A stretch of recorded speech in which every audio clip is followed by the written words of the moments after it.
చూస్తున్నారు ఇప్పుడు పూరీ కూర ఎలా చేసుకోవాలో చూపిస్తున్నాను అనమాట. చూడండి, ఫస్ట్ ఆయిల్ వేసాను, తర్వాత ఆవాలు, జీలకర్ర, మినపప్పు, పచ్చిపప్పు, ఎండుమిరపకాయలు ఇవన్నీ వేసి కొంచెం మొత్తం ఫ్రై అయ్యనిచ్చాను. అయిన తర్వాత పచ్చిమిరపకాయలు, ఆనియన్స్ వేసాను. చూడండి, ఆనియన్స్ వేసిన తర్వాత కొంచెం 1 మినిట్ అట్లా అట్లా ఫ్రై అవనిచ్చి వెంటనే వాటర్ పోసేస్తాను.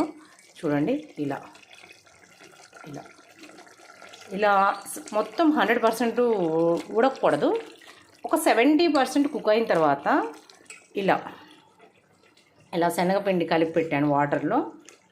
చూడండి, ఇది ఇందులో మిక్స్ చేస్తే కర్రీ రెడీ అవుతుంది. ఇప్పుడు మనం మిక్స్ చేద్దాం రండి. చూడండి, ఇప్పుడు మిక్స్ చేస్తున్నాను. చూడండి, కర్రీ మనకి ఎంత మంచిగా రెడీ అయిందో. కొంచెం వాటర్ పోసుకుందాం. చూడండి, కర్రీ ఇలా రెడీ అయింది, టేస్టీగా.